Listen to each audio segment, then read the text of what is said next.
Good evening and welcome to the Matthew Danko podcast. Don't call it that. I'm your host, Matthew, the Dr. Danko. Hey folks, holy hell, has it been a long ass time since I spoke with all of you? In fact, there's probably only one listener left who is sort of the last man alive, just scanning for a radio signal, looking for any survivors, and he happens to hear my voice. So for that one person, you're not alone. No, but seriously, it's been since August or September of 2015 that I last did an episode, and now it's already coming up on March of 2016. But with that said, there's been a lot of shit that's happened, which will explain my absence, which I'm pretty sure I use the excuse of like work or laziness even so often. But we'll get into that over the course of this episode and hopefully get into some new stuff like the Toy Fair that just happened for any of my collectors out there. Some really cool stuff has been introduced.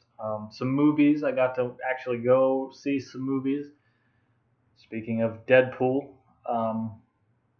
which I'll get into, which, I mean, at this point though, these episodes aren't, new information. It's not like Deadpool came out yesterday and I saw it and now I'm doing an episode. It's like 3 weeks have gone by, but it's still stuff that makes me happy and hopefully you guys find it interesting. Because we all live busy lives, I would say, and so sometimes we can't do shit right away. Sometimes we have to wait.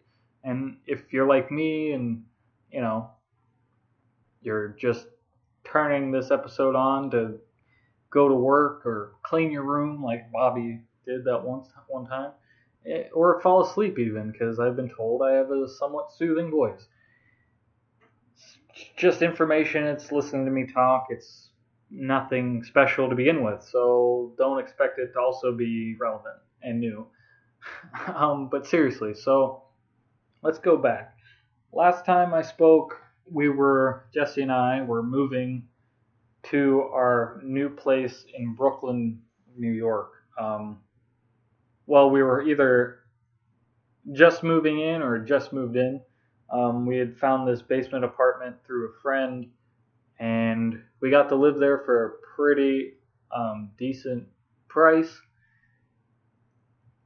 So we moved there at the beginning of September, late August, and then I got a job at the Intrepid Museum, which, for those of you who aren't aware, because I wasn't, it's literally the Intrepid aircraft carrier ship on Pier 86.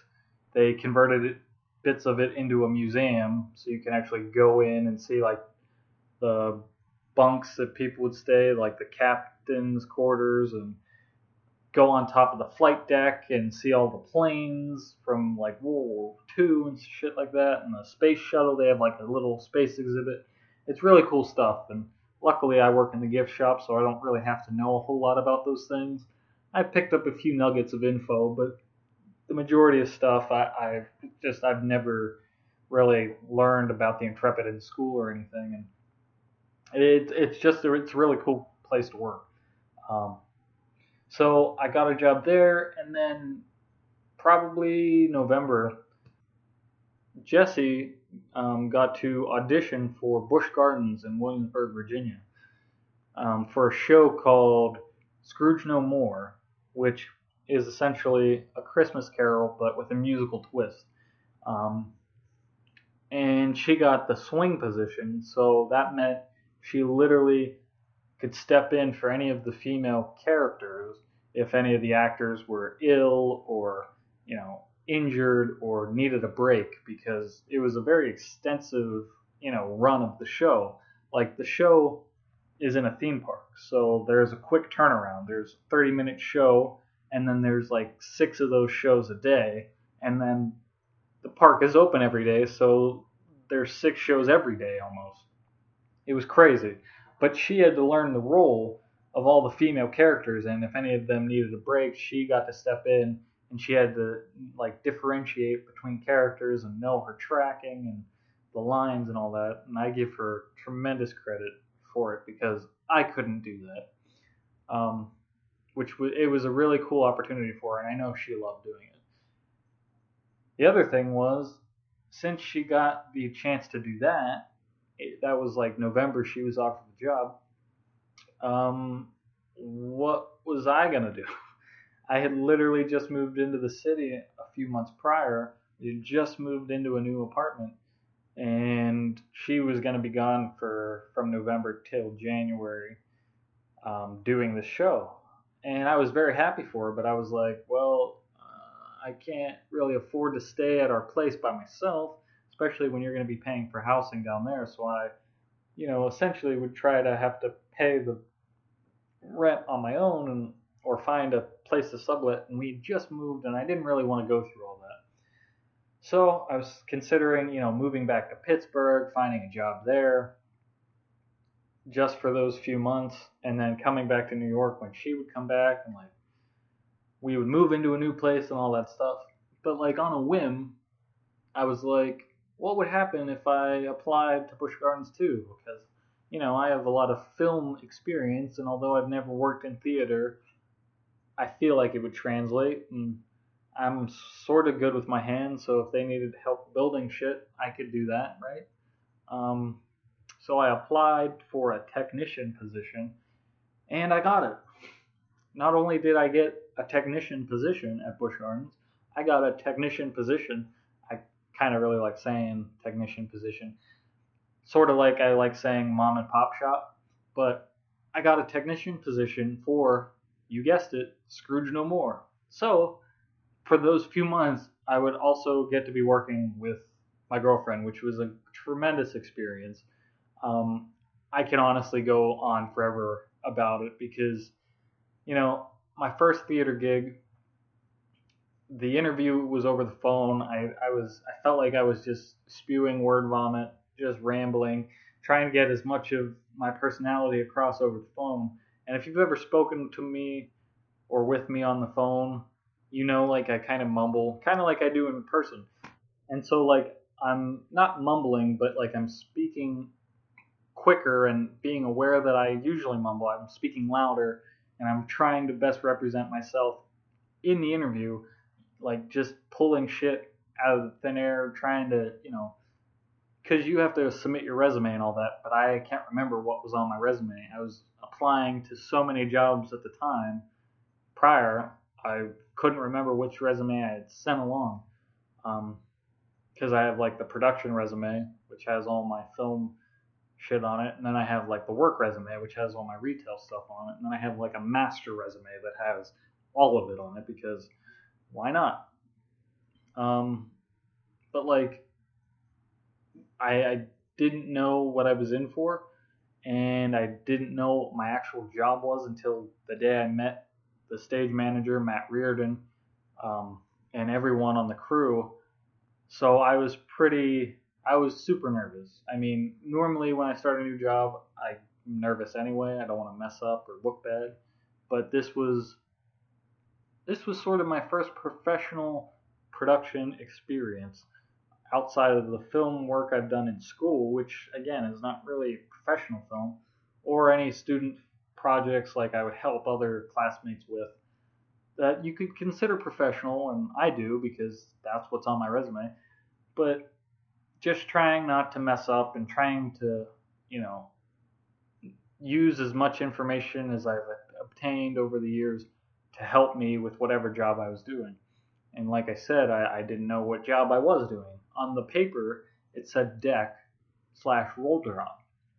Now, deck, I knew what that meant. It meant I was a stagehand. I was going to be, working on the stage.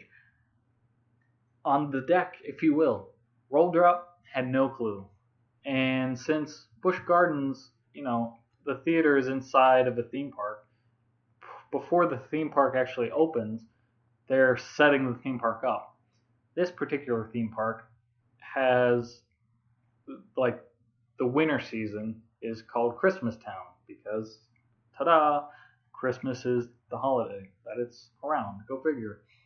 So there's a lot of prep work that gets put on the shoulders of the technicians that work for the shows, and then they have other techs that are just for the park, and then they have a whole contracting company come in and help do things like set Christmas trees up, string lights all over the place, tinsel, garland, you name it, paint sets, like just to make sure it all matches and looks great.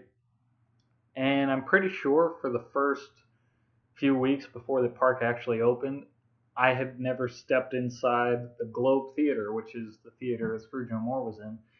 I hadn't stepped into that theater again. Um, like, we stepped in there to meet everyone, and then we never went in there again until we were ready to rehearse.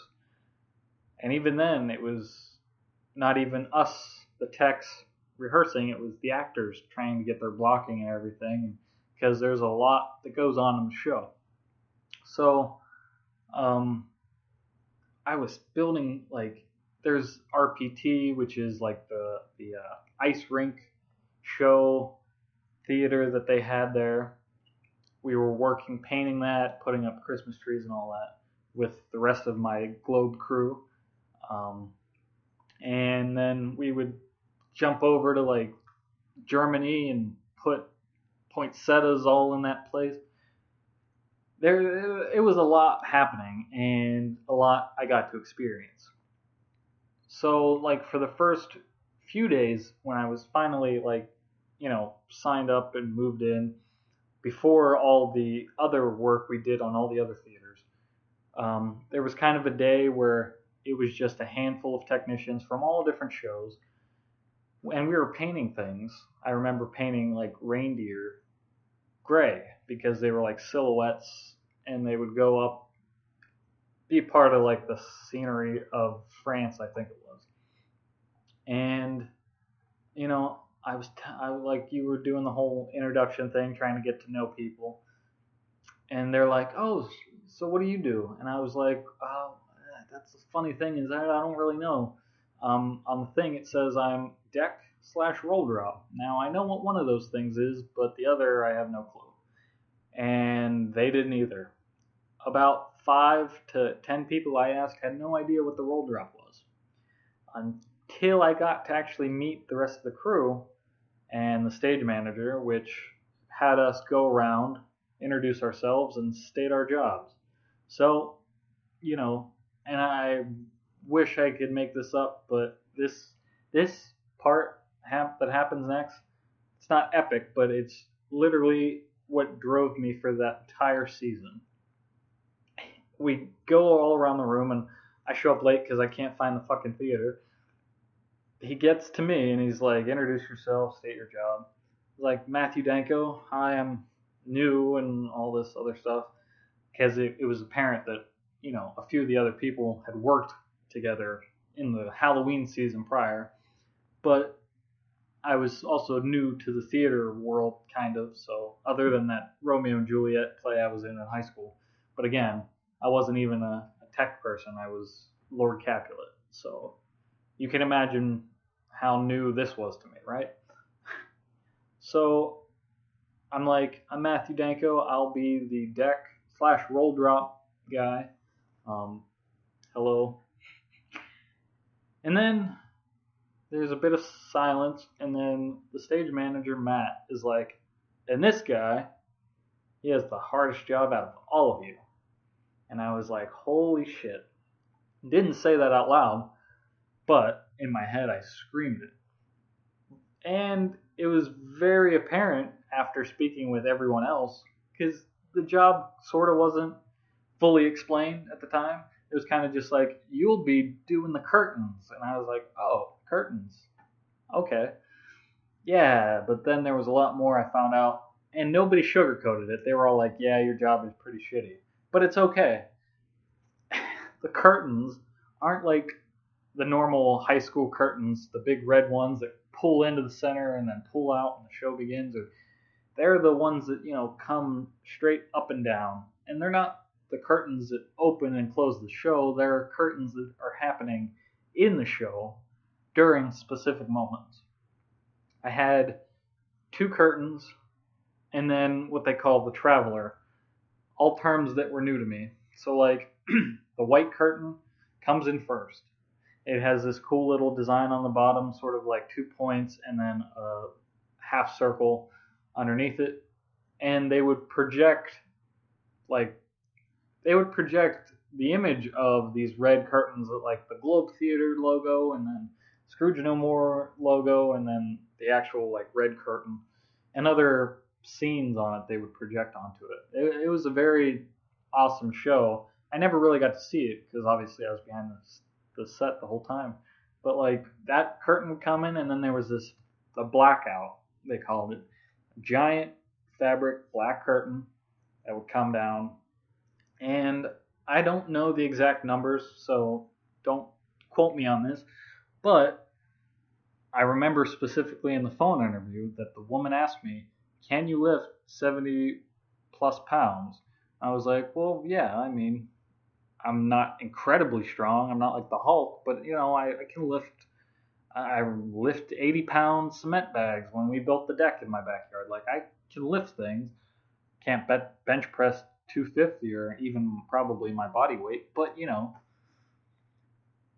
So I'm like, yeah, I can lift 70 pounds. How hard is that? Well, this curtain, the black one at least, was between 70 and probably 100 pounds. Probably nowhere near 100 pounds, but like, we'll say for the sake of argument, between 70 and 100 pounds. That curtain comes down, and it's on huge bull rope that you have to manually pull. Now, I don't do pull-ups ever. I haven't done pull-ups since it was required in gym class. And I've only ever pulled myself up outside of school, maybe once to climb a tree, maybe. I don't know. As you can tell, the picture I'm painting is I'm not athletic or physical in any sense of the word. I'm the guy that just sits on the couch and watches television or records podcasts. I'm not, no muscles.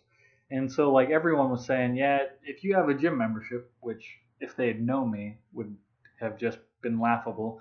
If you have a gym membership, cancel it right now because this is all the working out you'll ever need. And I was like, oh, awesome. And since I'm new to the whole thing, I'm just like, yeah, this is the position I got. I gotta do it. But we didn't get to practice because they had to spend a lot of time with the actors, and I understand that because there's a lot of movement, a lot of dancing in the show. So they spent a lot of time working on that. We didn't actually get to do the tech rehearsals until much later in the game. But like I may have gotten to try it out once or twice and it sucked. It was awful. I knew I wasn't going to be able to do it. And the cues, like because there are cues during the shows where these curtains, the white and the black, have to go out. Now, the white curtain comes out relatively early in the show, and then the black curtain comes out not too long after it. So I have to like switch between pulling those curtains, and they have to go out pretty quick because there's things that happen just on the fact that those curtains go out. Like that kind of triggers the next thing to happen. If the show is on YouTube, I'll try to pull up the link for it. I don't know if it's on YouTube. At least our show. I know the show prior, like the year before us, is on there because that was the first year they were doing the show. If there's like our version of the show, I'll try to put that up so you guys can see what I'm talking about. But the black curtain has to come out super quick, probably within 4 to 6 seconds, because it reveals the Ghost of Christmas Past, who is up in the air on wire, which I'll get to in a second. So it kind of reveals her in the sky. And so like that's a time thing. Like you have to make sure that when your cue to pull the curtain out starts, you're pulling out it as quickly as possible so that before she starts moving, you can actually see her in the audience and it's not just like she's halfway through her movement and the curtain's still going out because the dude pulling the curtains can't pull properly, which was a huge, like, it was extremely stressful for me for like probably the entire time I was there except for like the last week when I was like, oh, I got this the whole time. And you can ask pretty much anyone that I worked with I was always worried that it wasn't going out fast enough. So like by the 150th show, I was like, oh, I could probably still go out quicker, and I would just keep trying as hard as I could. It was a lot, but not only that, like I don't know if I've said this already, but the show is at a theme park, so there was a quick turnaround. There were between 5 and 6 shows a day. More so, I think 6 shows than 5 shows every day from like the beginning of December to January 3rd. So doing that 6 times a day was a workout. I didn't, and they were in 30-minute increments.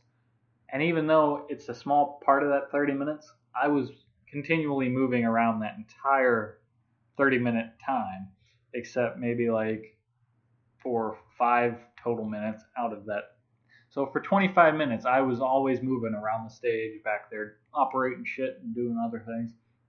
And if something went wrong, forget the 5-minute break.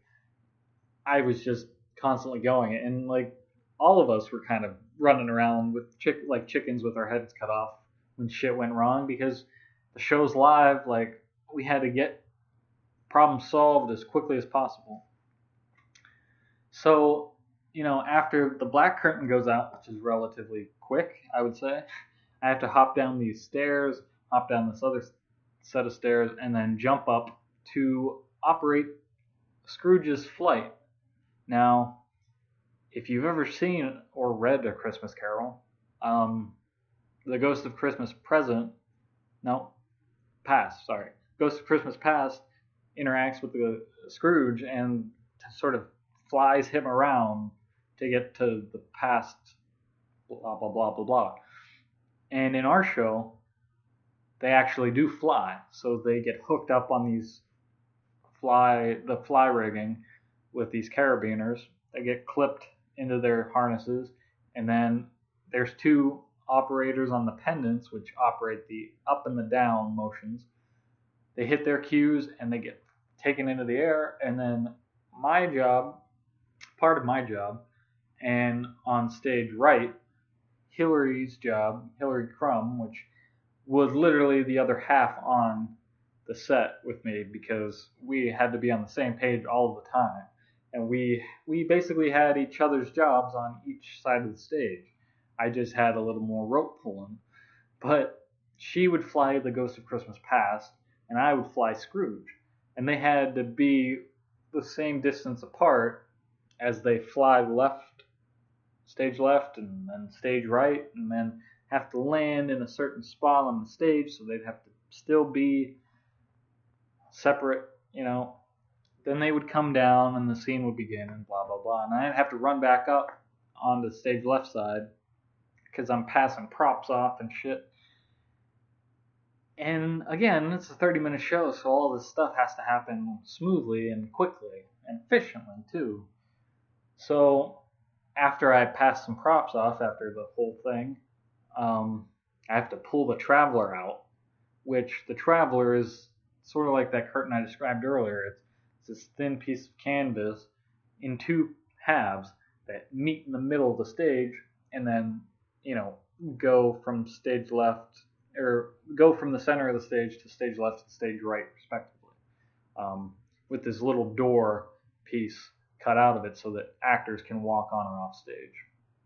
Now, I won't get into the fact that we had to rig something to go in that doorway so that you couldn't see the stage set pieces behind it, because that's a whole nother podcast on its own. But, I had to pull those ropes, and those were nothing. I could pull those, with my feet, because it's so light, and they're going left to right, which is there's barely any, actual, strength involved in doing that. It's just getting them out properly and on time. And then after, I didn't mean to go into this whole thing, but, after that part happens, the Ghost of Christmas Present comes on stage. Then, they do this whole scene inside the Cratchit house where it's like Tiny Tim is dying, and Scrooge is like, oh my God, don't let the poor child die. And the ghost is like, well, I'm sorry, but you're a dick who is a miser with money, and he doesn't say that, but the Christmas Carol story. After that happens, the house of the Cratchits is sitting on stage. For the next scene, it's the Ghost of Christmas Future. So there's a graveyard scene, and the house is on stage, so that means the house has to come off stage somehow. And it's on these casters, so we ended up calling it the Titanic because it was rickety as hell. There would be Hillary and Kevin, who was the tech captain. They would both actually push the house off as much as they could without being seen, and then I would have to catch the house and pull it the rest of the way off stage. Then, while the Ghost of Christmas Future is happening, because there's a whole thing with this Grim Reaper puppet thing, and the gravestones are in, I would also have to bring in the white curtain after that scene ends. So I'm pulling the white curtain back out, making sure it's stopping on, not running into the floor, which it did maybe once or twice, but like stopping on a dime. And I got the hang of it more so after we did it a few times, I think. I got the hang of it. That then there's only like maybe less than 30 seconds before it has to come back out again. And then after it comes back out, I have to push the house on. And not only do I have to push the house on, but Bob Cratchit gets inside the house, and I have to push it on with him inside. And needless to say, I'm sure he suffered some concussions because it did not go out smoothly every time. There's a whole thing with I don't know how fast I'm pushing, and after I built up some of the strength from pulling those ropes and curtains, I was just pushing the thing, and it would like sail across the stage, and then poor Hillary, she would have to stop it so that it wouldn't like literally jump off the tracks and go off onto the stage, which could have happened, I'm sure. But like, luckily, we would be able to sense out when it was going too fast or when it was a shitty push. But then, the house actually does come off stage one more time after a whole nother scene happens, and then the white curtain comes out finally with the main curtain. Now, the main curtain is happening with the rigging system up in the rafters, so that's all done mechanically.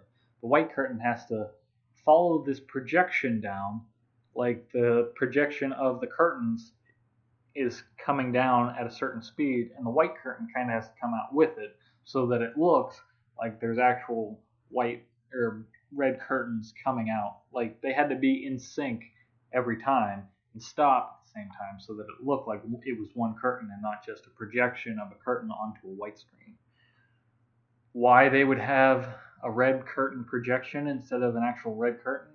Well, they project other things onto the white curtain, so that really wouldn't work as well, probably. And they use the white curtain for other shows, so it wouldn't make sense, I think. I think that's the reason. That's just what I'm going to say it is, so that it makes somewhat sense as to why that's the way it was. So not only did I get to experience what it was like to pull these curtains, I also got to push a house on and off stage, push and pull technically, and then I got to fly Scrooge, the main character of the show. Like it was a super awesome experience. It was very hectic and working every day, all day. It took a toll on me, but I gained some muscle out of it, which is good, especially going from nothing of any kind of working out to like serious lifting.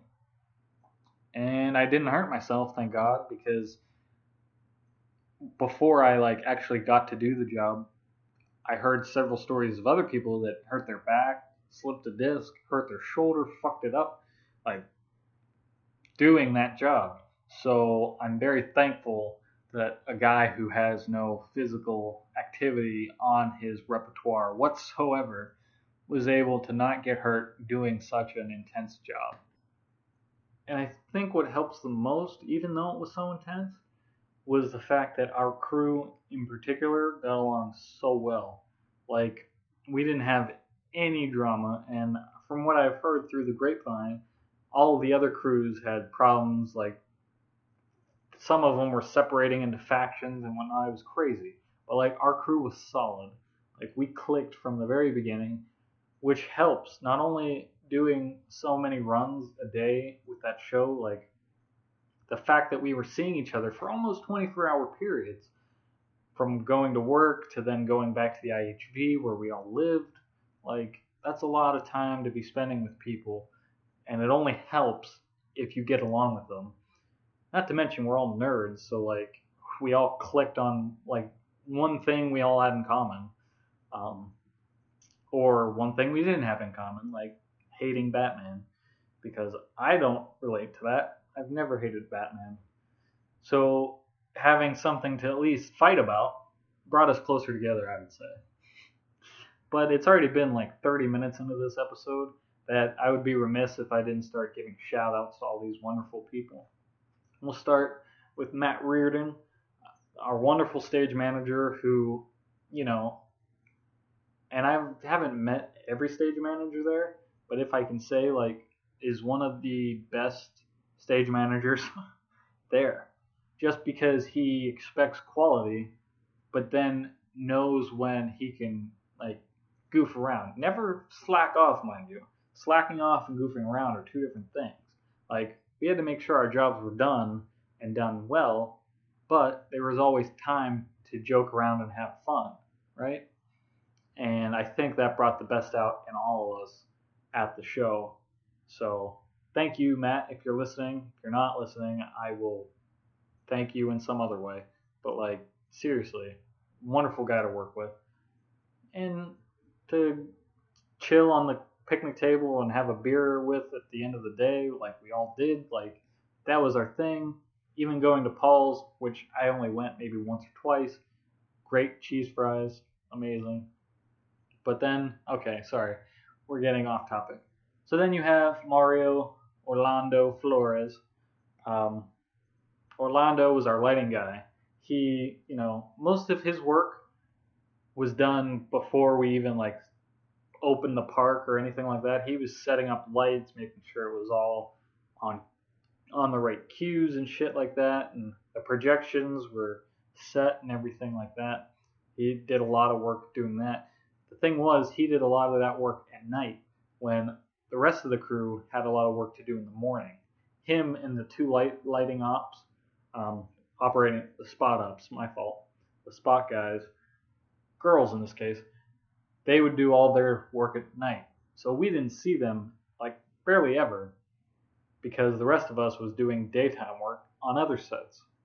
They actually got to work in the venue operating all that shit.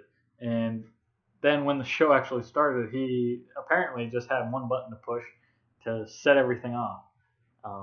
But that's not to say that he didn't, like, in between shows, have to fix the projection to make sure the two projectors were lined up, or that if a light went out, he was there to change the bulb. Like, seriously, he did an amazing job at his actual job, but he was a cool person to hang out with too. Again, one of the other people that would hang at the picnic tables and have a beer with, because that's when you connect the most, is outside of work. You don't have to be thinking about the million things you have to do. You can kind of just relax and talk, which there's plenty of that. So, and there's Hillary Crum, who I've already said, she was the other half of the stage. She would also do props and shit, make sure props were put together and stayed together, even though we just had hot glue and magnets and shit like that didn't work. Like, we had to be on the same page, because I don't want to take away from anyone else's job, but we had to operate between the both of us, we operated the entire stage. Like, I was stage left, she was stage right. Anything that happened on her side, she would take care of, and vice versa, I would take care of. But she, like, I got to stay on stage left. She was running all around the place between the shows. Not even between the shows, but like during the shows, going from stage right, flying the Ghost of Christmas Past, to passing props off, setting up other things, pushing the house off to me. Like, she had an intense job as well.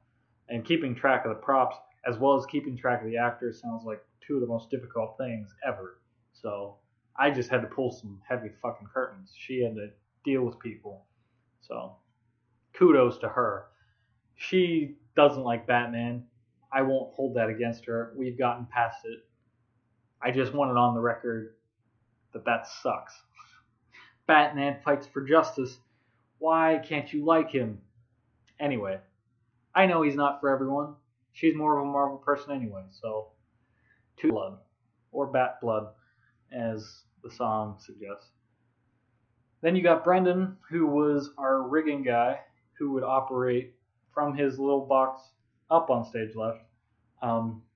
Any gravestones that would have to come in through like the rafters on the ropes, or the main curtain that would come in, he was in charge of applying the right, like I don't even really know how it happened. He had his laptop. He had to apply the right pressure on certain buttons to make sure that they come down into the levels that he needed so that the stage would be set and not look funky and all that. He did a hell of a job. He didn't live at the IHV, so he couldn't actually have a beer with three of us, or four of us technically. I'm three. I never count myself when I do math, but he lives somewhere else because he actually lives in Virginia. So we didn't get to hang out with him outside of work unless we went to Viking Burger, which was amazing. Shout outs to Viking Burger, the best burger place I've really ever been to. Massive burgers, very, very massive. You can get like the hottest burger ever, so much that it feels like bees, as he said. Delicious meat, turkey chili, chili cheese fries, the works, all named after Vikings and Norse gods and things like that. I think I had a Loki burger or a Thor burger. Delicious stuff. Shout out to them. Anyways, Brendan, really cool guy. He's the guy that taught me a little bit about the Magic card game, which I never really got into when I was like not younger, because Pokemon was when I was younger, but like around the teen years, I think Magic was more popular. So he taught me a lot about that, gave me a starter deck and things like that. He's a really cool dude. Then you have our audio op, Scott. He was in charge of the actual mics, making sure the mics were, level. The actors were that their mics were on and things like. Well, Hillary did that backstage, making sure they were on. He would make sure that they were showing levels in his little box. He sat with Orlando and Matt, in their booth, or the box as I call it, in the house of the theater. We were all backstage doing the crazy running around with our heads cut off, making sure shit was going properly. But that's where they resided, running the show from out there. So kudos to all those guys. And then you had Kevin, our tech captain, who basically had to keep us in line, make sure things got done when the show was over, before the show started, making sure set pieces were fixed properly and painted properly, that the stage was gaffed and all that stuff. I honestly, this whole crew were some of the best crew members that I've ever worked with, and I know it's my first theater job, but just some of the best people I've ever met, and I'm happy to know them. And I honestly do wish I can work with them again, and hopefully, who knows, maybe this fall / winter I'll be able to go back and do another show with them, or do Scrooge No More again, because I wouldn't mind doing the roll drop now that I can. But ironically, I'll probably hurt myself this time because I'll be too cocky, like, yeah, I fucking do this before, I know how it works. No, I'll probably be the guy that, again, is like super nervous, making sure I'm doing it properly, it's going out fast enough, and it'll never be good enough. I'll constantly say that blackout could go faster. I remember I did this once last year. It was the fastest it's ever gone out, like 2 pulls almost, and it was out on time. So much so that she was hanging up in the air, and it shouldn't be that she's just hanging in the air. She should be about to move when the curtain's fully up. But anyways, thank you all for a wonderful experience. If you're all listening, if you're not, make sure I'll try to make sure I say it to you guys again, because I miss all of you dearly, and you guys, again, were just some of the best people I've ever met, and I'm happy to have known you guys. Whew! That's what I was doing for those months. Then I went back to Pittsburgh for a week, and then I came back to New York. Now, when I came back to New York, um, I actually needed to start finding a new place in New York. We were able to keep our old place in Brooklyn. Since we knew the guy that we were renting from, he let us, pay one of the months we'd be gone, and then he'd say, don't worry about the second month. Just when you get back, settle in, pay for January. That way, you don't have to spend money on a place you're not actually in, because the basement apartment was kind of just sitting there. But the fact that we got to, kind of hold the apartment for us was a big help because we had all our stuff there still. We didn't really have the means to get a truck and find a new place while we were moving to Virginia for those 2 months. So it really helped us out. But the problem with that was the house was on the market. So anytime, he would show the house, if they went through the whole process and the people wanted to buy it, and then the house got sold, we would only have maybe 2 or 3 months to get out. And that happened at the end of December. Our place went up for sale, got sold, and we came back for January and had to be out by February.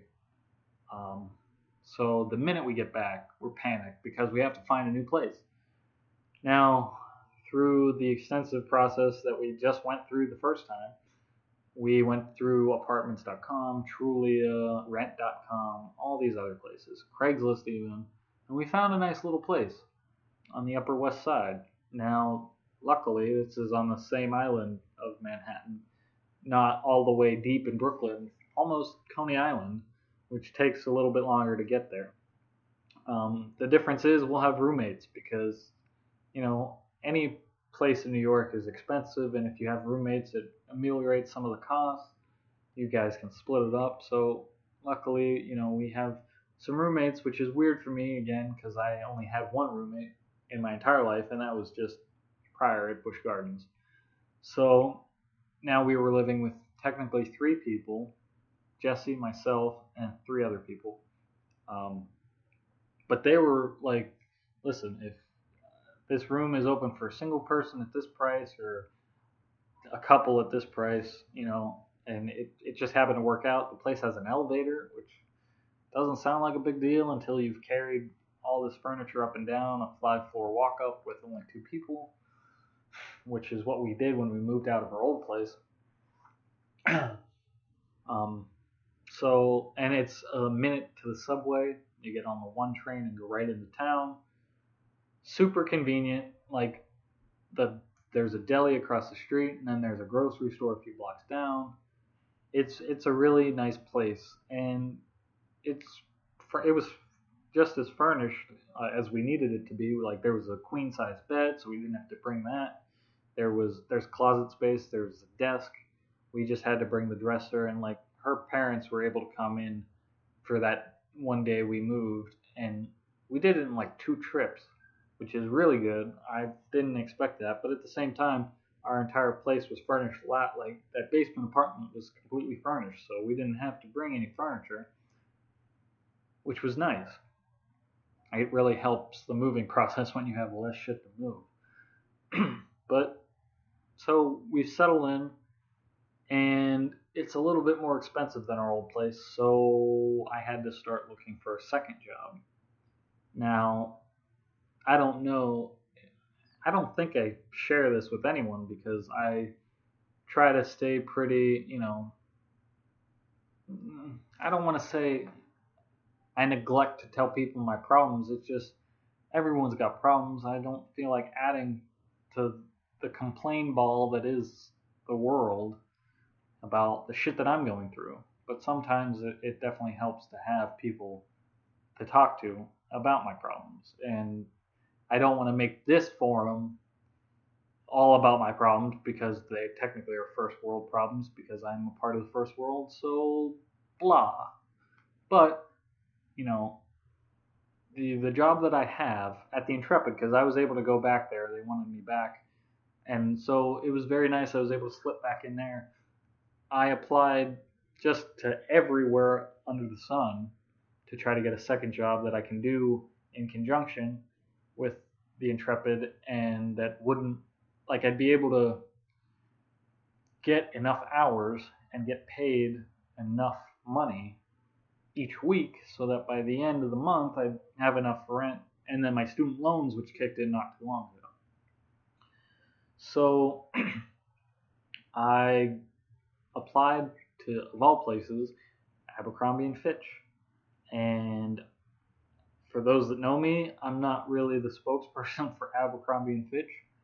I've worn the same pair of jeans for 7 years. You know why? Because they fit. There might be a hole or two in them, but that's a style. Or I wear the, honestly, as much as I want to be Kevin Smith and have his career and all that stuff, because I just look up to him, he's a role model of mine. The fact that he wears the same clothes every day, I mean, he has different jerseys and whatnot. It's probably super easy to do. Like, I wouldn't mind doing that. That's one thing I would love to do, is to wear the same shit every day. Einstein did it. It's just, it'd be easy. It'd be like a uniform, but it would, it's casual. Unless there are special occasions where I need to put on a suit jacket and whatnot. I can do that too. But I'm just a very casual dresser. Like, I'm a casual person. I just exist. I'm like, yeah, it's fine. It's cool. Like, I'm not the in-style man that Abercrombie and Fitch is. But I applied there, got an interview, and I got the job. And that'll definitely help me out with the money thing, which has really brought me down moving back to the city, because in Williamsburg, you're working every day. And you get paid a pretty decent amount of money. But not only are you working every day and making all this money, normally in your time off, you're not spending it. You have nothing you don't really spend money. You maybe spend it on food, but that's about it. Because you're living in a place, you're paying for that place, but that kind of comes out of your paycheck, so any paycheck you get, it's already accounted for. So you have a nice chunk of change when you come out of there, but then the minute you go into your actual life anywhere else, all those bills and shit start kicking in again, and you have to put all your money towards that. And now that we were in a new place that was a little more expensive, but we'd have to be paying for utilities now and all this shit, I was super worried, like, what am I going to do? I'm not going to be able to survive. I'm going to have to eat peanut butter and ramen for the rest of my life.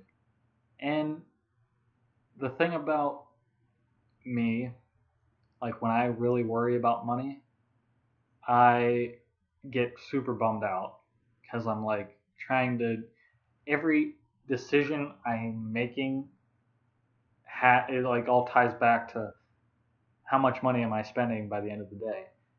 I've gone a few weeks without spending money now because I'm trying to really watch what I'm spending.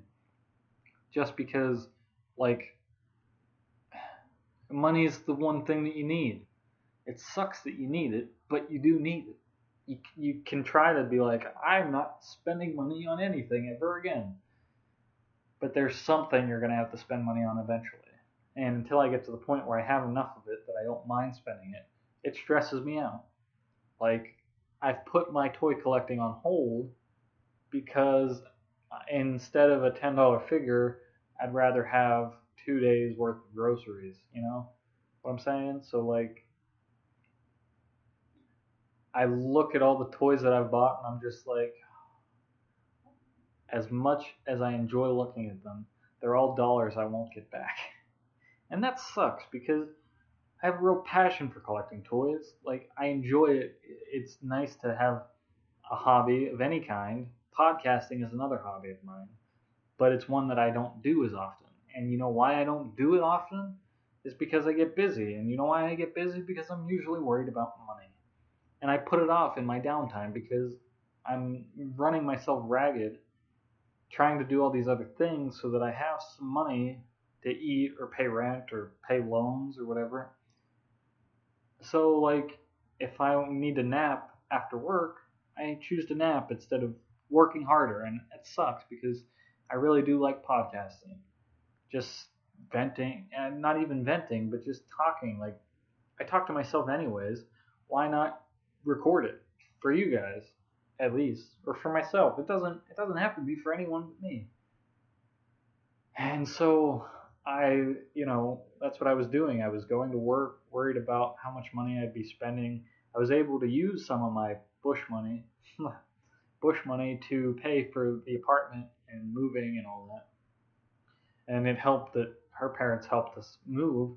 But like, I'm also not the type of person to ask my parents for money because they spent so many years paying for me to eat and be clothed, and I'm just grateful for what I had. That it asking anyone for money, even Jesse, who I'm living with now, you would consider somebody you live with a mutual responsible party for your expenses in some cases. So I feel bad asking her for money, so I don't. I'd rather find different ways to make money to make sure I have it so that I don't have to bother other people for it. And it bums me out when I can't afford, like, here's the reality of it.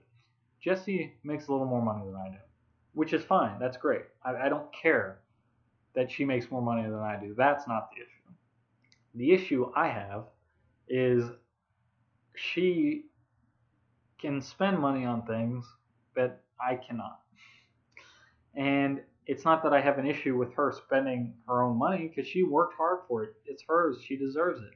But like, part of me is like, I hope she doesn't feel bad spending money when I can't spend money because I don't want her to feel like she can't spend money because I'm not making enough.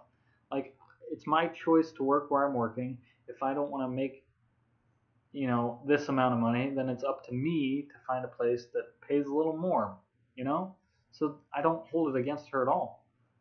I also, like, if four people want to go to the movies, four of your friends, and you can't because you can't afford it and you want to save your money on something you would rather have, like, it bums you out because you can't play the reindeer games, And it's nobody's fault but my own. So, like, I can't complain about it, so I don't complain about it because I just feel whiny.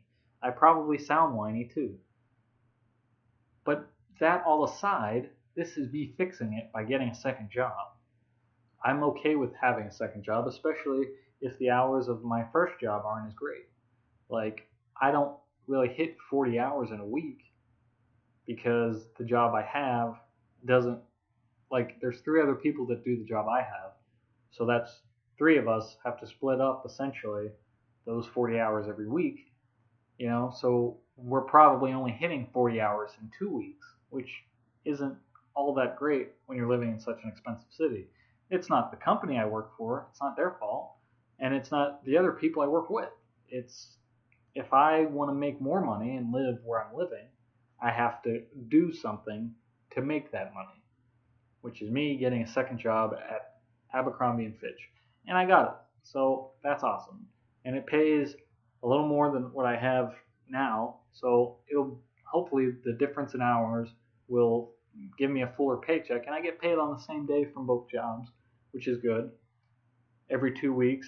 So hopefully the more hours I get at the other place and the hours I'm having now, it'll all even out. And I'll be making essentially the paycheck of one job working 40 hours with the opportunity to work more hours, because the difference is I can work more hours at one job than the other and not worry about going over because you're kind of splitting up your time between the jobs, which sounds super confusing when I put it that way. But if I can't go above 30 hours in a week working part-time at Abercrombie and Fitch, I can make up the difference at the Intrepid or vice versa, because you're working two jobs and in theory, if they have a maximum of 30 hours you can work, then you could probably try to hit, like, the maximum hours you can hit in a week is 60. I mean, that's also impossible, but you know what I'm saying? Like, physically, it would just take so much out of me. But anyways, it's just opening up the avenues for making more money is where I was at. And it's gotten me out of my funk a little bit. I have to budget, and I still can't spend money on toys like I want, because there are a lot of toys. The Toy Fair just happened, and there are going to be so many toys, which I'll get into in a little bit.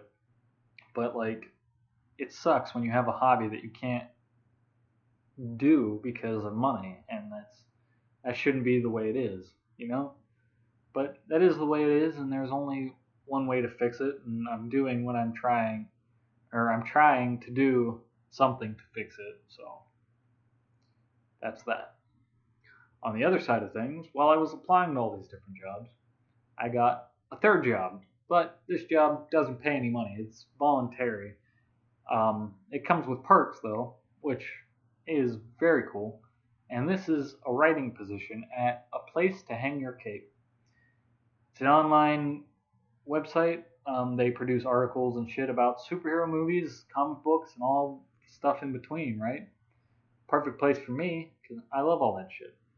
You know, I had to write up a Batman vs. Superman little article, send it in, and yeah, they liked it. They want me to start working for them. And so they just sent out a bunch of topics for us to, choose from, and hopefully I'll get to write some more Batman vs. Superman stuff in preparation for the movie. But some of the perks you get are quite interesting. Not only will I get these articles published online, you'll have Matthew Danko, Batman vs. Superman, 5 best Joker and Batman moments in the comic books, etc. But, like, you get free comic books, you get to interview, like, comic book writers and potentially filmmakers. You get free movie passes certain times to probably go see the movies that you're going to be writing about, etc. Like, there are so many different ways, there are so many different perks you can get through this job related to comic books and toys and superheroes and shit. Perfect job. And you only have to produce one article a week. So, or at least 4 articles a month, which equates to 1 article a week.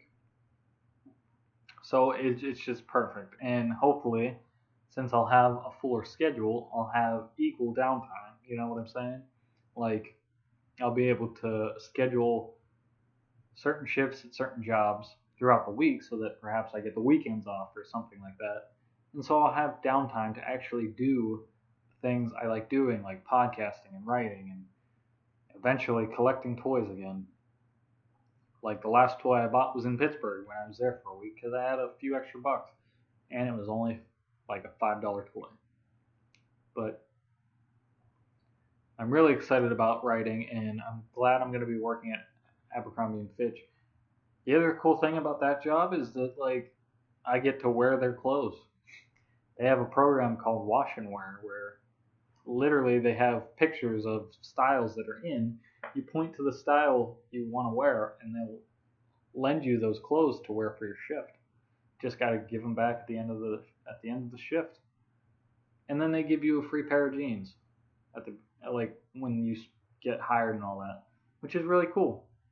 I mean, that's cool. I like I said, I'm not an in-style kind of guy, so it'll be nice to actually dress nice and get discounts on clothes from there when I do actually start making a little bit more scratch. It's very cool. So, we're all caught up. That's what I've been doing for the last few months. And just in time, too, because Jurassic Park just ended. I had this movie playing the entire time. I'm surprised I didn't get as distracted as I anticipated. Because when I started this, like I said, I would have gotten distracted by the fact that Newman's character, spoilers if you haven't seen it, but Wayne Knight, he turns off the electric fences, and that's exactly where I tuned in, so that's when shit starts going crazy. I don't really want to watch The Walking Dead next, so I'm gonna take a moment and change the channel, but keep talking. And it's not that I don't like The Walking Dead; it's just that I haven't watched it um, pretty much since season one, and I don't want to potentially spoil anything for me, you know. So I'm just gonna change it while I move on to the next topic. So, like I said, the here we'll put Space Jam on, right? It's a very colorful movie because of the cartoon characters, and Cleo Thomas is in it, and he was Zero in Holes. So it was. No, wait, this isn't. I was gonna say Cleo Thomas wasn't even born yet, probably. Okay, Roll Bounce was on. I was wondering why. I sounded really dumb just then, huh? But anyway, the Toy Fair just happened in New York, and although I was here for it in the city, I didn't actually get to go. But there have been so many toys revealed that I've been giddy like a schoolgirl, or not technically a schoolboy that just likes toys. Because Diamond Select, who made the Jay and Silent Bob figures that I own from Jay and Silent Bob Strike Back, I have a picture on Instagram of both of those guys outside of RST Video where they lean. They released those figures, obviously with Kevin Smith's stamp of approval, I think last year or the year before. I don't think it's been 2 years since I've had those figures, but maybe it has been. Diamond Select has now started releasing the black and white Clark's figures, so you get Dante and Randall and Jay and Silent Bob, to build a black and white quick stop, which is amazing. I don't have those figures yet. Those have been out for a while. And then there are also the Blunt Man and Chronic figures that come with bits of the Blunt Cave, like the Blunt computer and the Blunt sabers and things like that, which are really cool figures. I just don't have those either, and you can get Cockknocker in that collection. And I think they're going to do this for every movie, I would hope. They might not be able to do much with Dogma or Chasing Amy, I guess. So maybe not. But they'll probably make Clark's too. But they released images of Mallrats figures. So you get Brody Bruce, played by Jason Lee, in his corduroy jacket, his white shirt. They don't have the logo on it, but since this was the Toy Fair, they were probably just like prototypes. Because the shirt he wears has like a warped image of a face on it, which is actually a contest they kind of had to see whose face they would put on a shirt or something like that. But then they have Jay and Silent Bob from Mallrats, so Silent Bob comes with his like leather trench coat instead, and there's all these accessories like the is it a train he skate or like a skate of some kind he steps on when he goes flying through and smashes into a dressing room. Or no, wait. He smashes into something. Maybe it is a dressing room. Or the dressing room happens second. He smashes into 2 dressing rooms, I thought. Wow. And I call myself a Kevin Smith fan. Which, I have a story about that I'll get into in a second. So they have, the Jay, Silent Bob, and Brody Bruce characters, all with their accessories, and I'm so excited to get those. I can only hope they do a Chasing Amy set too. It would be really sweet. But at the same time, like, that's Ben Affleck in Chasing Amy, so I don't know how the likeness rights work since, he's now Batfleck. I don't know. I don't know if they can do that or how they go about doing it. That's the legalese I just haven't gotten into. It would also be nice to have Dogma figures. You would get the Jay and Silent Bob Dogma or the Jay and Silent Bob Chasing Amy figures, but then you would need the Angels from. Like I don't really care about Bethany from Dogma. I just don't. But I care about Bartleby and Loki. Those would be cool characters to have a Matt Damon and Ben Affleck action figure. And then Jay and Silent Bob, and then a Chris Rock, and then like Cardinal Glick. Come on. Come on. I mean, I am super excited just to have a Jason Lee figure. I'm just being greedy now. I would really also like an Alan Rickman figure as the Metatron with removable wings. That would be so cool. And then you could have an Alanis Morissette figure, for God. Damn. I should make these figures. I think they're on a list somewhere I have of custom figures, but I probably will never get around to doing them. I have too many figures on my customs list, like of all these obscure television shows that I watch, that I just want action figures for. Like Red Dwarf figures, I saw somebody make custom ones online. This British sci-fi comedy that's been on for probably longer than it should be, but doesn't matter because every bit of it is gold. Like, I would like actual licensed figures of those guys. But like I said, we'll probably or actual Spaceballs figures, which I know the whole joke in Spaceballs is like merchandising. That's the one thing they couldn't do. But like, you can get Star Wars figures and customize them to be Spaceball figures, which is my plan. And I'm going to do that once I have the time to go about this hobby I keep talking about. But not only that, those Diamond Select figures, you're also getting there's some Batman, Superman figures coming out. Obviously, they just released some. The 6-inch figures. You get the armored Batman, the Batman regular. Then there's Man of Steel, Superman, kind of, and Wonder Woman, and 2 other people. I'm not sure, but you collect those figures, and sort of like the Marvel Build-A-Figure pieces that you get to build like his Batman's grappling gun with them, which would be cool to have. But the ones they released now are Mezco figures. Mezco is a really good company.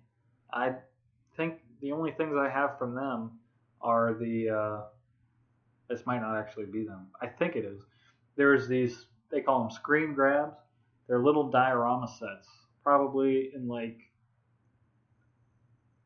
2.5 to 3/4 inch scale of scenes from different movies. I have the horror ones, so I have a Nightmare on Elm Street 3 where Patricia Arquette's being eaten by the Freddy worm thing, and then I have a Friday the 13th part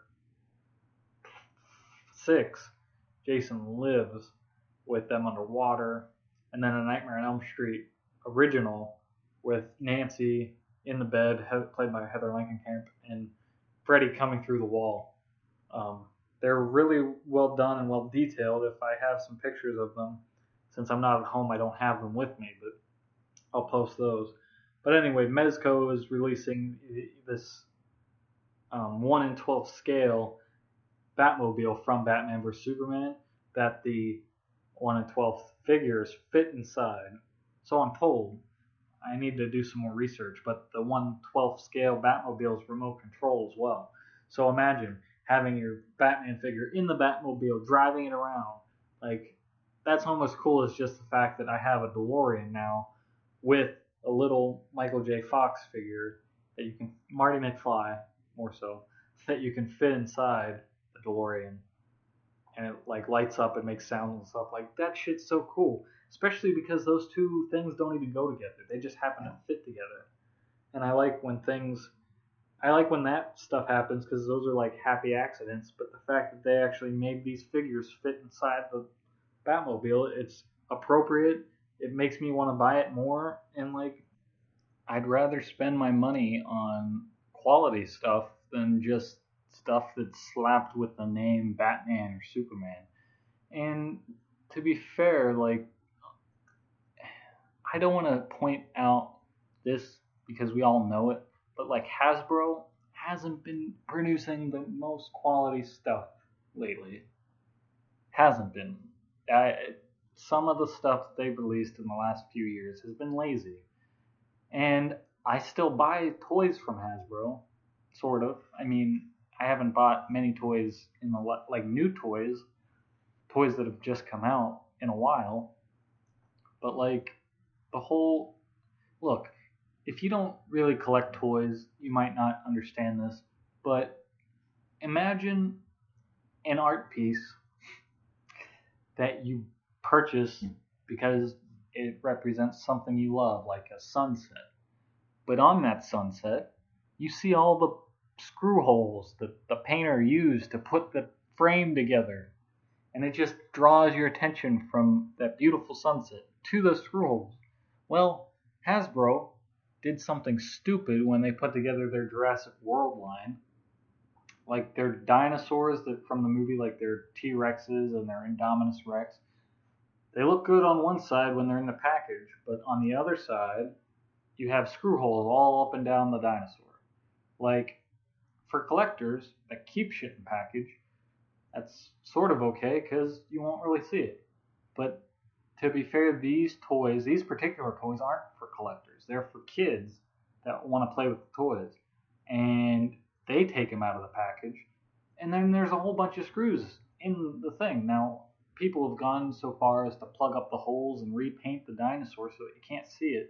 And it comes out pretty well, but like, there's no need for that. Kenner did such a wonderful job with the Jurassic Park line in the 90s. Why can't even their Jurassic Park 3 line that went all the way into 2009 looks better? Which is Hasbro. Hasbro bought Kenner. So I don't, like, it's just, in everyone I've spoken with, it's just the fact that Hasbro's gotten lazy. They've produced some pretty decent things, though. I mean, don't get me wrong, but the majority of stuff either just is crap or it's decent. And that's not how it should be. That's not anywhere near what it should be. And I know Hasbro isn't what people who collect go to instantly, but when they're the only toys being made, like other than Diamond Select toys, then yeah, we have to settle for what exists already. And that's, I don't know. I have a real problem with that. But anyways, enough of my rant, because Hasbro did make an action figure for their Jurassic World line, which is what we have all been waiting for. I mean, I'll skip talking about the hybrid line that they just put out, but they made an Owen Grady action figure with the Chris Pratt character, and it doesn't look too bad. The clothes look good. The face, I don't know how the likenesses licensing works, because I know they have him for Star-Lord and shit like that, but they probably were able to do something.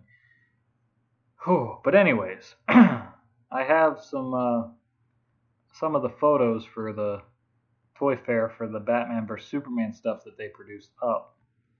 Hopefully, me tapping on the computer, because that's where I'm recording from. Normally, I record from my phone, but I'm also in a room with a lot of empty space, so it probably sounds bad, and I'm sorry.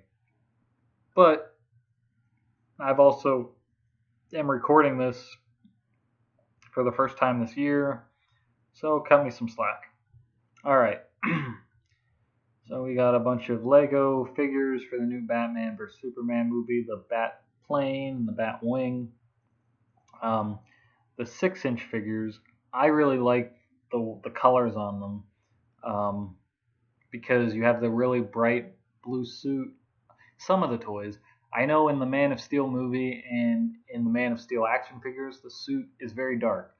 I prefer the lighter suit because Batman's suit is dark. Like, have the contrast there, and it just looks better.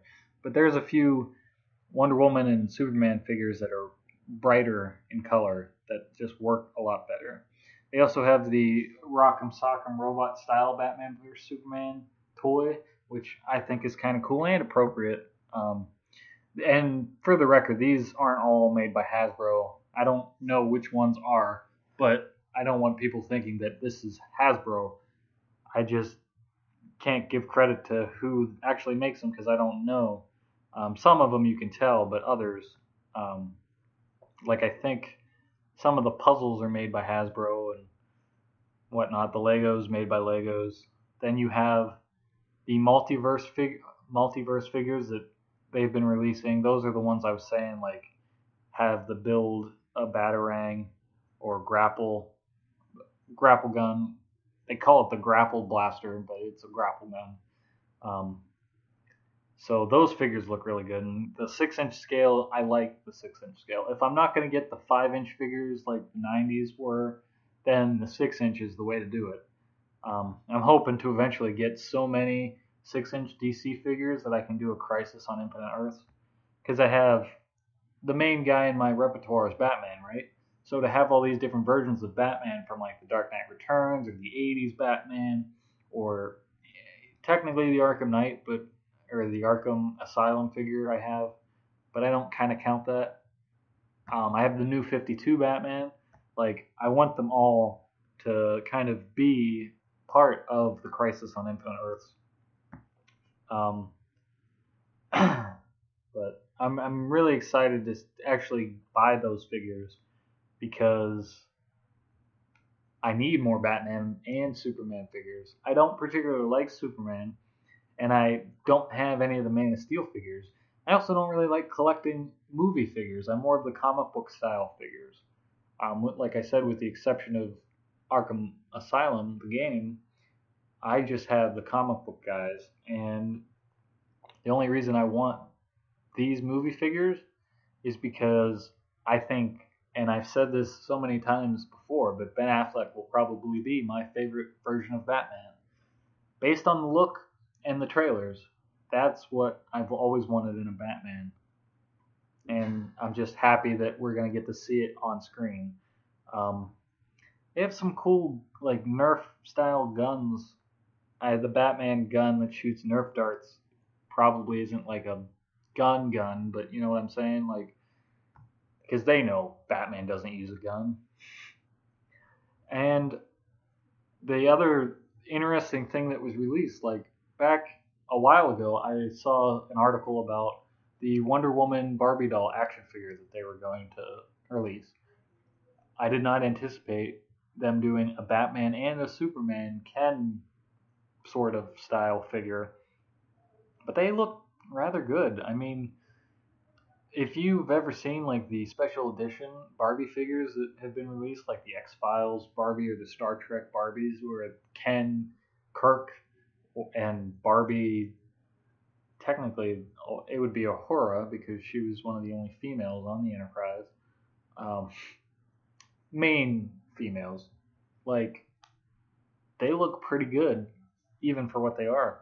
And I'm not a Barbie collector, obviously, but like, I wouldn't be opposed to having the Ben Affleck and Henry Cavill Barbie figures. They would stay in package because what the fuck am I gonna do with those? The packaging would already be cool too. Then it looks like they have some like little. They kind of look like those Bratz dolls, but not Bratz. They're not as small or pouty lipped figures. They're like they're in between Barbies and Bratz, but they have them dressed up like some villains, like Harley Quinn and Poison Ivy, which is cool. And then you get a Wonder Woman shield, nice. They obviously have action figures coming out for, you know, the comic book versions, but then Suicide Squad's also coming out soon, and they've made figures for that, which people said they weren't sure they were going to because it's not really a kids movie, but you know, it's not. If they can make toys with it, they'll make toys with it. Especially when they're doing all the CW toys. Like, I wouldn't necessarily say the Arrow is for kids. The Flash might be a little more for kids, but the Arrow, isn't necessarily for kids. But they've got figures out of them. They're not gonna try to make a Suicide Squad line of figures. Why? That wouldn't make sense. Not that every toy company makes sense all the time. Hasbro. I do have Hasbro toys.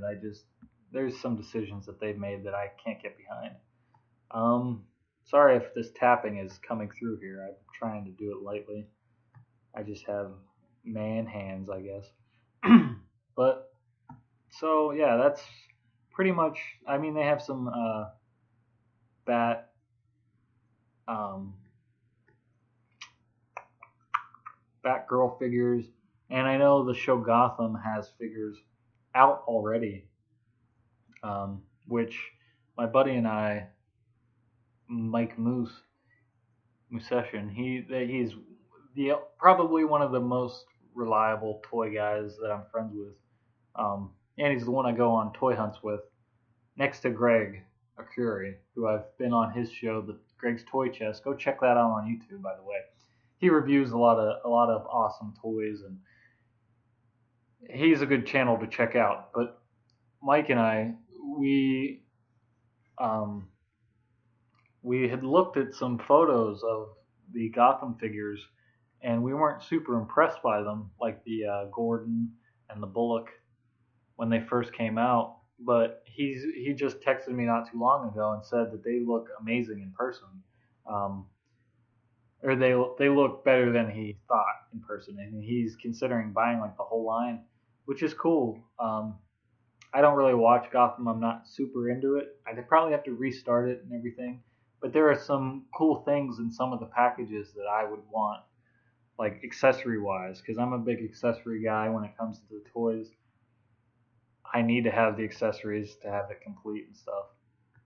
But you know, the other figures that they have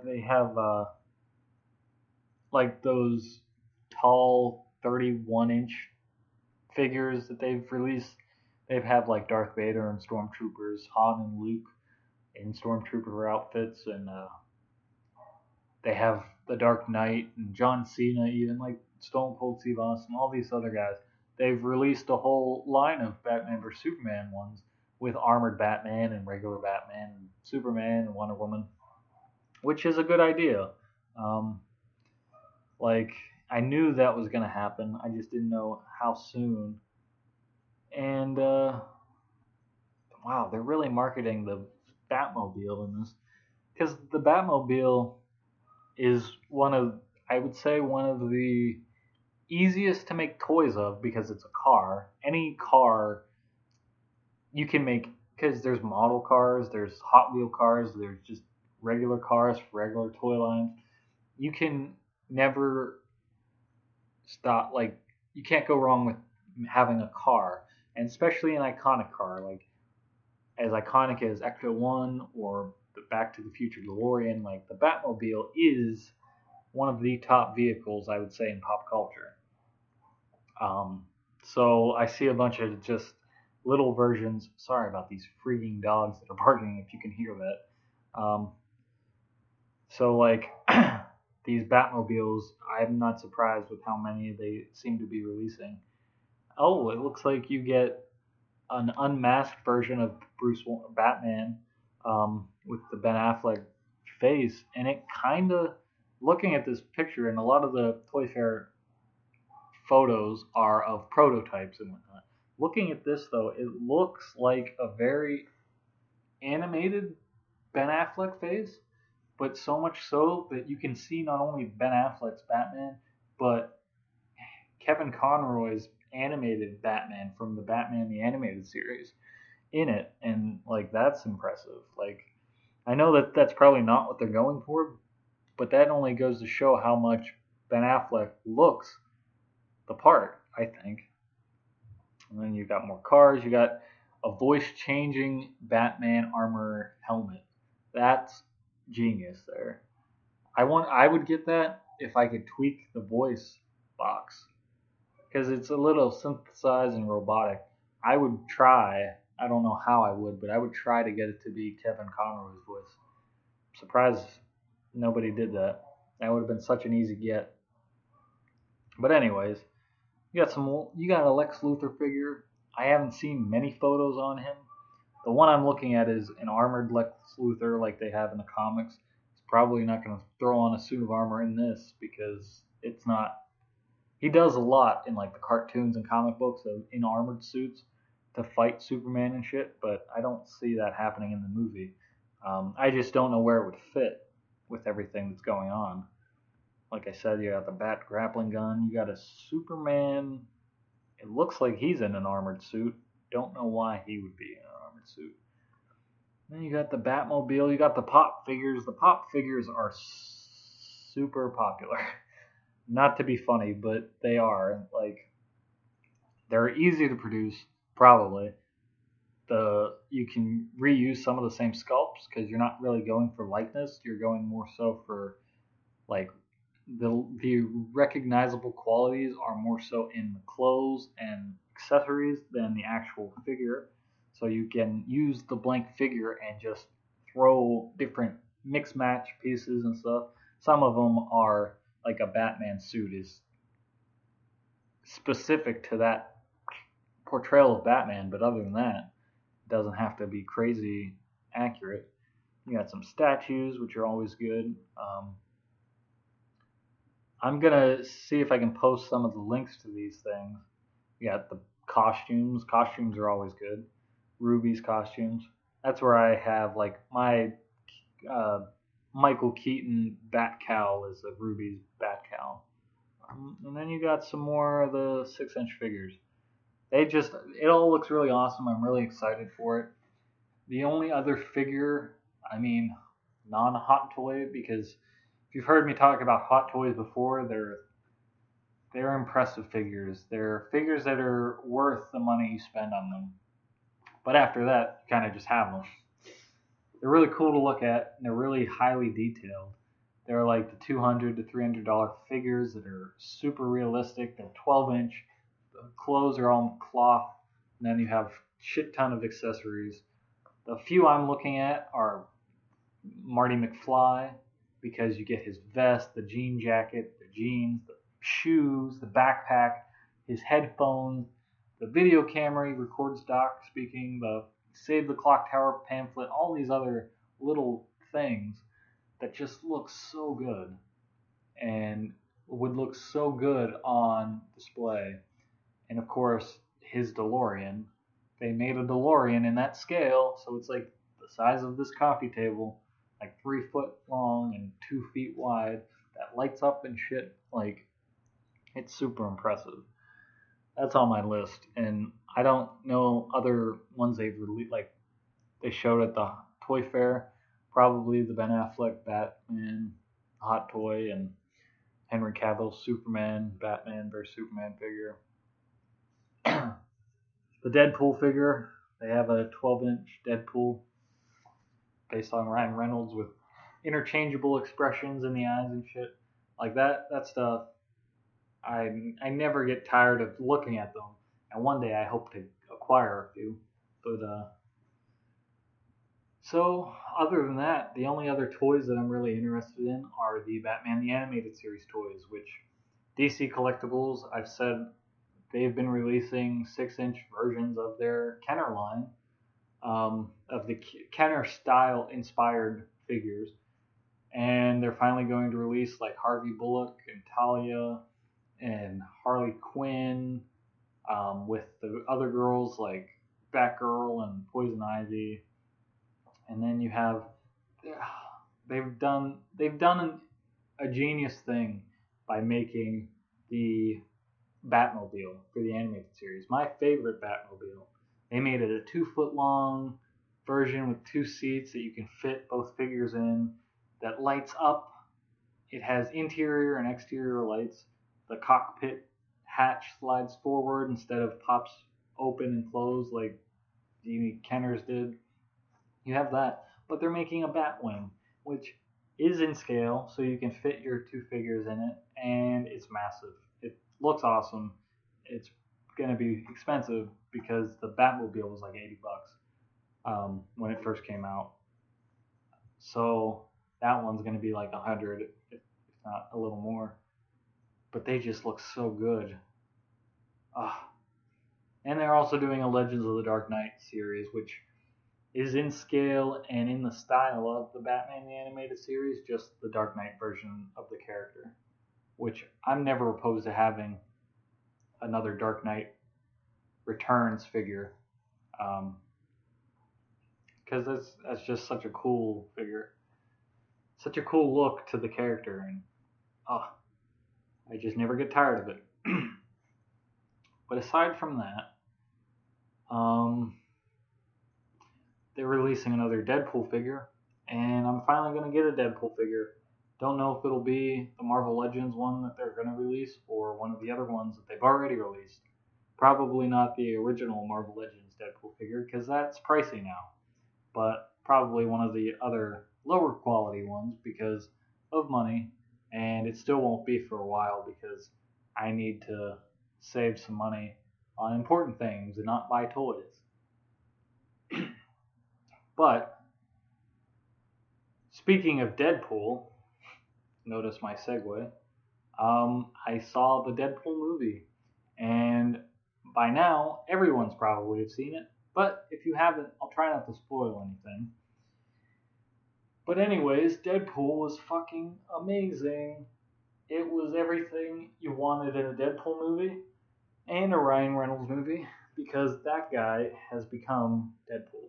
It's all over the internet. Ryan Reynolds is no longer Ryan Reynolds. Ryan Reynolds is Deadpool. And he said it himself. He would play Deadpool in the next 40 movies if he wanted, or if they would like make them. And they could, and nobody would be mad.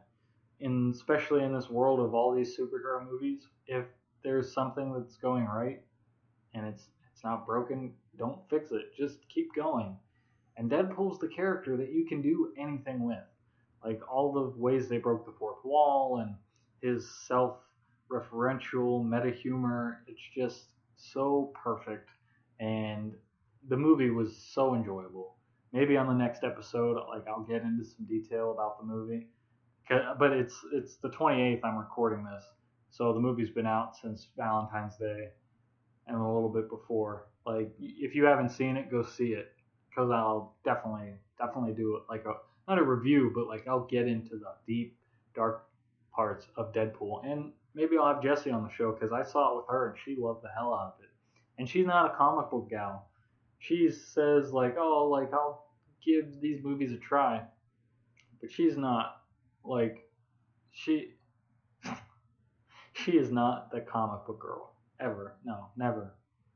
And I've tried to get her to read some, but like she has too many other things going on to actually sit down and read a comic book is asking a lot of her.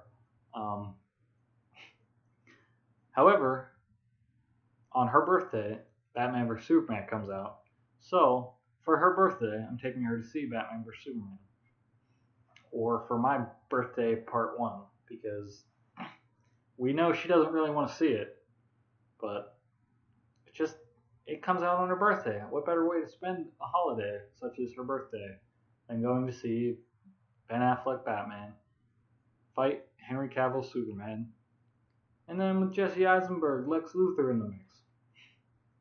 Sounds like a party.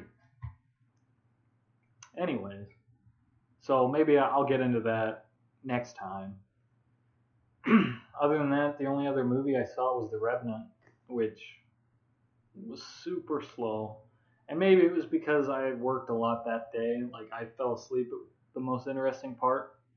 That the rest of the movie dragged on. But I don't know. It was just a really long movie that like. It's one thing when a movie is long and you don't you know it's long, but you don't feel like you've sat through a 3-hour movie. It's another thing when you feel every minute of it, the entire movie, even if it's not particularly that long. That movie was semi-long, and you felt it. I also think the movie before that was The Martian I saw in Williamsburg, and that movie fucking rocked. I'd spoil a little bit of that movie now, but what's the point? I mean, if you haven't seen it by now, you probably have no interest to see it now. After, it was just Matt Damon was awesome in space, solving shit, being funny, and Donald Glover shows up and is like, I got this. It was an excellent movie. And Star Wars, I also saw Star Wars. Wow, I forgot I saw Star Wars. Well, I posted something about that on Facebook about how the nostalgia I felt like I was returning to a conversation that I didn't know I left. And that was the first Star Wars movie I saw in theaters. Like, I wasn't alive when the first 3 came out. I was born in 92. Okay? But then I could have seen 1 through 3 in theaters, but I didn't because it was at a time when I didn't really go to the movies that much, 99. And then I think 2002 might have been the second one or around that time. I was getting a little older, but as much as I like Star Wars and the universe of Star Wars, I'm a casual Star Wars fan, like I'm a casual dresser and a casual human being. I love Star Wars. I would, pretend I had the Force walking into the supermarket. I would have my plastic lightsaber and pretend to,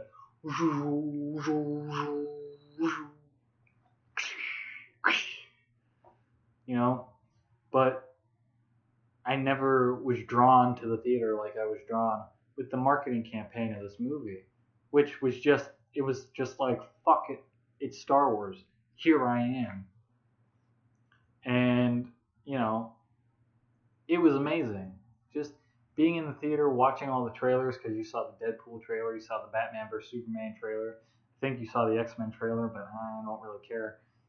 Then you saw the screen go black, and then boom, the music starts, and you see Star Wars on the screen. And the scrolling text, like, fuck yeah.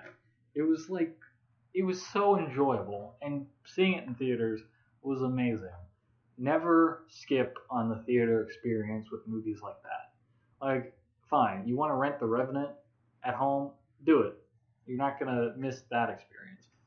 And that's not the shit on The Revenant, because The Revenant had good qualities. It's not my kind of movie. It was a long movie in the wild wilderness, and it wasn't like, I wanted to go see the movie Everest, which is surviving the climb of Mount Everest. And the trailer looks fucking thrilling as hell. This movie, although it looked thrilling as hell, it was just a lot of slow paced movement through the woods, essentially, and up mountains and shit. It wasn't as actiony as I thought it was going to be, but there were some action moments, and some of the acting was really good. Tom Hardy and Leo DiCaprio's in it. It was not my kind of movie. Now, like movies like Star Wars and Jurassic Park and Deadpool was amazing in theaters. Not super necessary to see it in theaters. Just like any movie that's big, and I would even say Gravity. Like movies like that are theater movies. If you try to watch it at home or on your computer, like you're not necessarily going to have the same experience. But that's not to say you won't enjoy the movie. You just might not enjoy it the same as you would in that atmosphere. Like Batman vs. Superman, you best be sure as shit I'm going to see it in theaters. Because that is a movie you have to see in theaters. Not you, as in like you specifically, whoever is listening, like the one guy at the end of the world, but you being me, if I'm listening, because I'm probably that guy, have to see it in theaters because you've been waiting your entire life for Batman and Superman to join on the big screen. Like, the closest you've ever come to that, I mean, you have George Clooney in Batman and Robin. I think it was in Batman and Robin when he says something about Metropolis.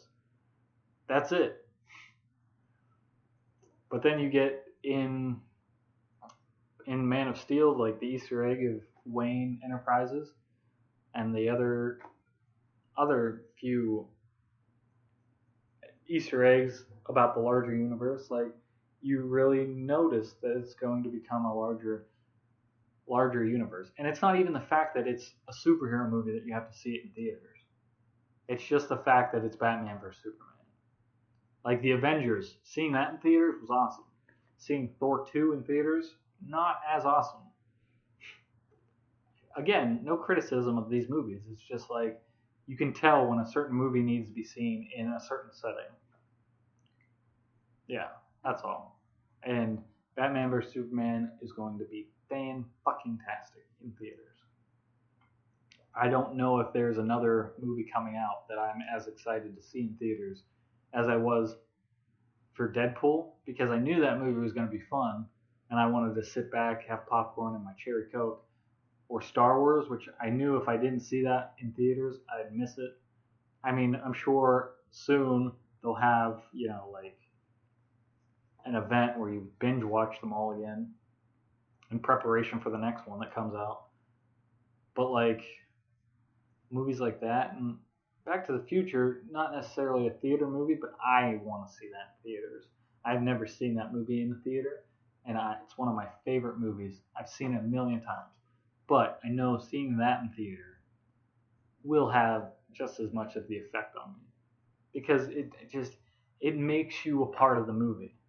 I've said this before somewhere else, but like it's when you're staring at your computer screen watching a movie or your television, you see everything else out of your peripherals. You can see like the window. You can see the dog playing with his chew toy on the ground. You can see your mom in the kitchen making grilled cheese or some shit. But at a movie theater, it's pitch black. Even if you watch the movie in the dark at your house, it's not the same because there's nothing else to distract you in the theater. Plus, you're literally surrounded by surround sound. There's really no distraction. And if you're on your phone in a theater, like, not only can that be distracting for the people around you, but what's the point of spending the money on a movie and then going in the theater to text? I don't get that. Not just because it's rude for other people, but it's a waste of your money.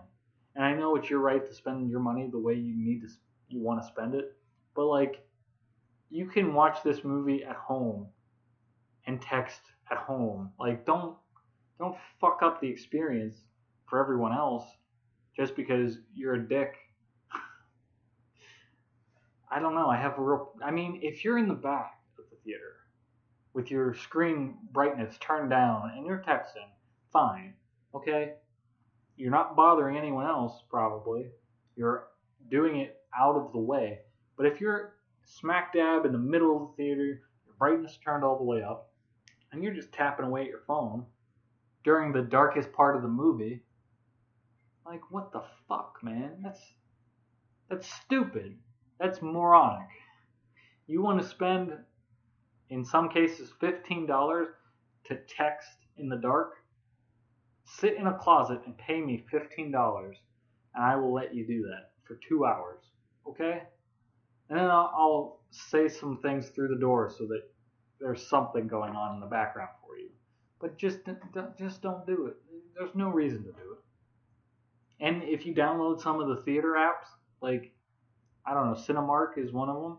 If you download Cinemark and turn your phone off for the few minutes you're in the movie, you get rewards for that shit. You can get a free small popcorn or 2 drinks in a medium popcorn for just having your phone off for a 2-hour movie. The best way to spend 2 hours not only watching movies but getting rewards for it. And I know this just turned into an ad for the Cinemark app. I didn't mean for that to happen. It really peeves me off. Now, can you say that peeves me off? I'm saying it. I'm starting it here. You heard it first. It really peeves me off when people pay for shit and then immediately waste it. You're wasting the experience. You're wasting other people's experience. You're throwing it all away to text and to update your Twitter feed with some stupid remark that you just thought would be funny if this character said that. Oh. And again, it's not even the fact that like you're necessarily disrupting me. It's an injustice to yourself that you would pay to do that in a theater.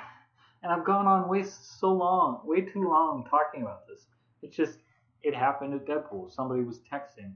And fine, I know Deadpool isn't like Shakespeare, but it's a fucking fun movie, and to do that for the first like true portrayal of that character, it it doesn't scream to me that you're a Deadpool fan just because you're here, that you put money and bought the ticket. It says you're either a bandwagoner or you just don't give a shit. And if you don't give a shit, why are you here? Somebody else could be sitting in that seat, enjoying it. Not that the theater was sold out, but it's just, I don't know. I'm done. I'm just done. So, are we all caught up now? We got the toys out of the way. I could go into Kevin Smith news, but I'm reaching critical velocity with this fucking. We're on an hour and 45 minutes, folks. And if you're still listening, God help you. But maybe I'll do another episode soon. And by soon, I mean maybe next week. So that all of you can tune in and hear more. I have Kevin Smith news I could go into. I have more toy news I guess I could go into. I've pretty much caught you up with my life. When I write my article, I'll have that because that'll be due by the next time I would do this podcast. And then I could go into some jackass stuff that not like jackassery I've done, but like the movies Jackass. I just rewatched those, and there's some good moments in those movies, as stupid as they might be. But anyways, I hope you enjoyed this biannual, semi-weekly episode of the Matthew Danko podcast. And I hope that I can actually do this more now that I have some time and I'm not stressing so much about money. Yeah, because I like it. And although my voice is now hoarse, I actually enjoy getting into some topics with you guys. And like I said, maybe next time Jesse and I will review Deadpool or just talk about it because fuck, that movie was so fun. I could talk about it forever. I just didn't want to spoil it for you guys here when it's my comeback, if you will, that happens every episode. I should just call it the Matthew Danko comeback or the Dank Knight Returns again part, whatever. So, have a good night, guys. And in case I don't see you, good afternoon, good evening, and good morning, because I already said good night, you fuckers.